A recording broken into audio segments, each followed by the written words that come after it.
What's happening, everybody? JayShockblast here, and we are back with another movie review, this time for John Wick Chapter 2, and, I have to say, it was pretty enjoyable. I definitely am glad I saw it in theaters. It was just a great action flick, as you would pretty much expect. Keanu Reeves pretty much can generally do no wrong, and, as sequels go, it had a lot to live up to. The first John Wick movie was fantastic.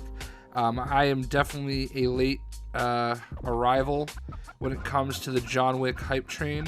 My buddy DJ Chrome has been hyping that movie pretty much since it came out, and I don't know why I put it off for so long, but I did finally see it over Christmas and immediately was excited for Chapter 2.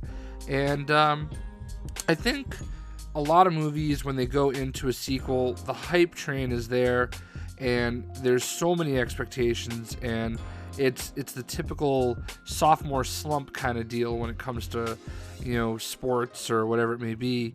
I think this movie was very good, and it suffered from it a little bit, a teeny bit, but still, it was the action flick I think we all expected it to be.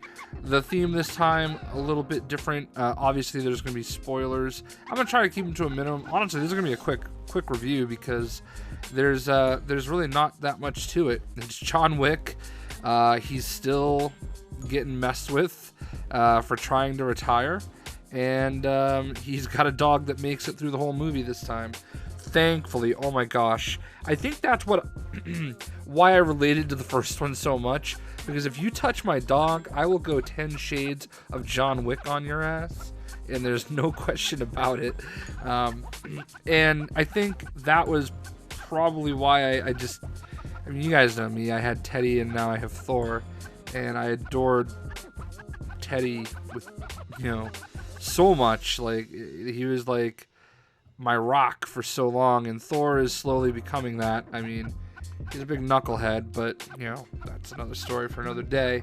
Let me just say, I love the style of action. A lot of movies, there's wild shooting, there's wild action.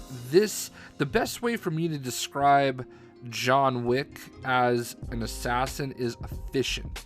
Like, I feel like that scene from Deadpool where he's stuck with like 12 bullets or something like that, and he's like counting them off in his head, except it's Deadpool, so he like wastes a bunch of them, and then he's like, oh, worth it. Bad Deadpool, worth it. John Wick does not waste bullets. Like, he is efficient. He is like, every shot is clean, every shot's a headshot.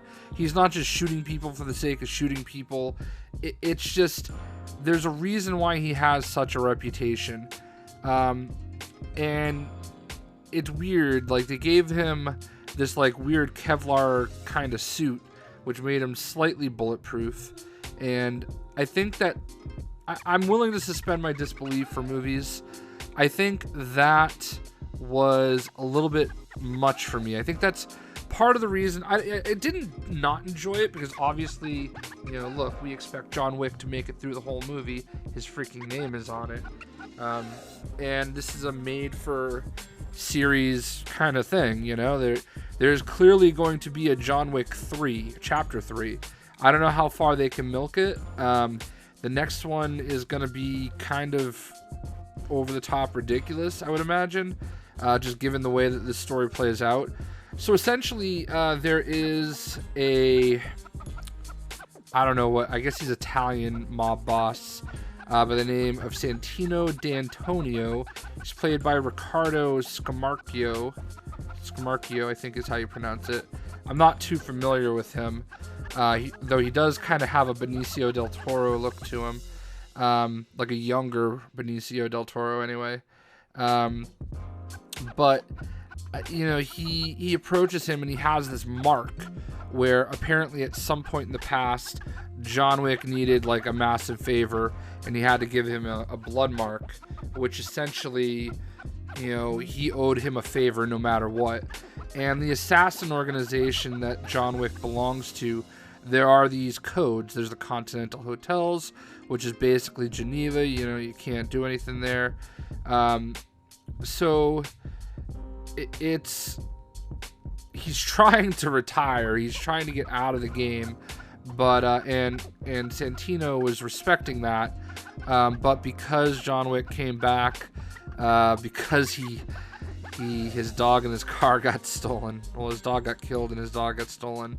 Santino said, "I'm gonna go ahead and cash in that mark," and movie. So obviously there's a double cross. You know, John Wick fulfilled his mark, and Santino turned his goons on him, and the chase was on.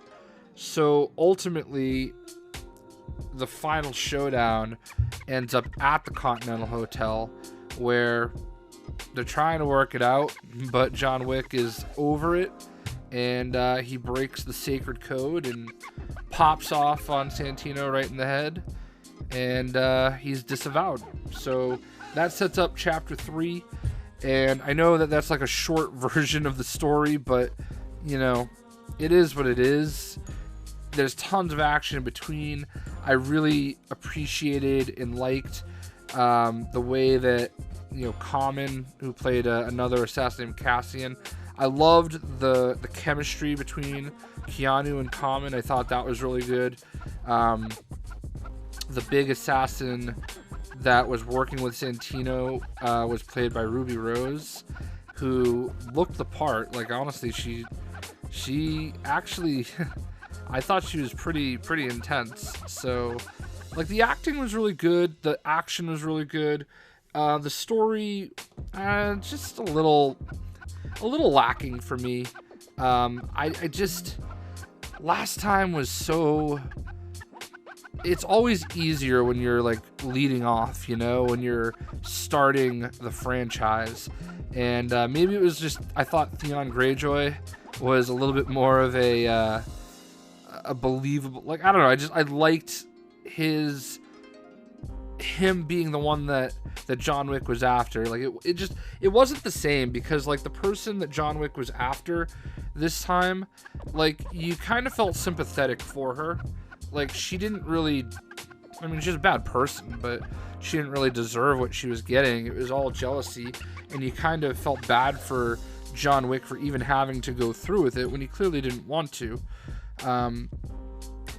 So he was always being hunted, like, I feel like, because that part of the movie happened so quick, and then it's just a matter of him being hunted, trying to get back, you know, to Santino to basically take him out. So I don't know, it wasn't as satisfying as the first John Wick. You know, you get to the end of John Wick and you're satisfied. You're like, all right, that bastard, he got what he had coming to him. And at this time, you know, John Wick's still in danger, you know? So I think that is the reason I'm giving it a 7.5. And, you know, it's not really its fault. I mean, the story makes sense. It's good. It sets up a John Wick 3, or chapter 3. So, and I'm okay with that. But, you know, it was just a little itty-bitty bits that just didn't make it as holy crap as the first one, if that makes sense. I still recommend you see it. Like, Keanu is great. I was never really a big Keanu fan, but like, John Wick is my jam now.